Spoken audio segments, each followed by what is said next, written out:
జై స్వరాజ్ టీవీ ప్రేక్షకులకు నమస్కారం. నేను మీ తోటకూర రఘు మాట్లాడుతున్నది. ఇక్కడ 2024 ఎన్నికలు అందున విజయవాడ ఎన్నికల్లో ఒక విచిత్రమైనటువంటి సంఘటన చోటు చేసుకుంది. మనం రామాయణంలో చూస్తాం, వాలి సుగ్రీవుల యుద్ధం హోరాహోరీగా దెబ్బలాడుకుంటూ ఉంటారు. వాళ్ళిద్దరికీ అనమాట తాడో పేడో తెలుసుకునేటటువంటి సందర్భంలో సుగ్రీవుడికి శ్రీరాముడి సహాయం చేయటం జరుగుతుంది. ఆ వాలి సుగ్రీవులుగా అన్నదమ్ములైనటువంటి కేశినేని నానిగారు, కేశినేని చిన్ని గారు విజయవాడ పార్లమెంటరీ స్థానానికి పోటీ పడ్డారు. సరే, ఈ పోటీ పడటం ఇది సర్వసాధారణం. దీనికి ఎవరి సత్తా వాళ్ళు చూపించుకుంటారు. కానీ ఆరోపణలు కూడా అదే స్థాయిలో ఒకరి మీద ఒకళ్ళు చాలా ధ్వజం ఎత్తారు.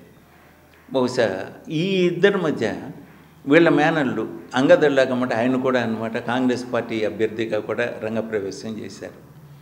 ఈ వాలి సుగ్రీవుల యొక్క సమరం ఎవరు గెలుస్తారు ఏమిటి అనేటువంటిది అంటే 2 టైమ్స్ 2 సార్లు అనమాట విజయవాడ పార్లమెంటరీ అభ్యర్థిగా టీడీపీ అభ్యర్థి గెలిచినటువంటి కేశినేని నాని ఈ తప్ప వైసీపీ అభ్యర్థిగా రంగంలోకి దిగారు.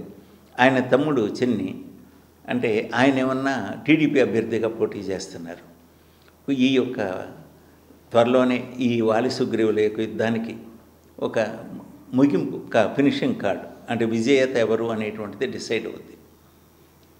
అలాగే మనకి భారతంలో అంటే కురు పాండవుల యుద్ధంలో పాలు పంచుకున్నటువంటి వాళ్ళిద్దరు, ఒకళ్ళు బలరాముడు, రెండో వాళ్ళు ఉడిపి మహారాజు. ఆయన ఏమన్నా ఈ యొక్క కురు పాండవులకు అన్నమాట యుద్ధ వీరులైనటువంటి కురు పాండవులకు అన్నమాట ఈ వంట వార్పు వ్యవహారం అవన్నీ కూడా చూసుకుంటూ ఉంటాడు. బలరాముడు తీర్థయాత్రలకు వెళ్తూ ఉంటాడు.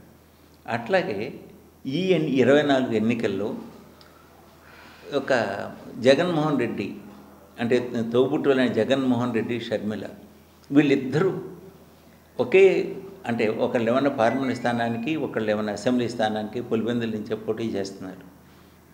ఈ యొక్క ఎన్నికల్లో అటు ఇద్దరు 2 పార్టీల తరఫున ఒకళ్ళు ఏమన్నా పీసీసీ ప్రెసిడెంట్ గాను, ఇంకొకళ్ళు ఏమన్నా వైసీపీ సర్వాధ్యక్షుడుగాను పోటీ చేస్తున్నారు అంటే ముఖ్యమంత్రి హోదాలో.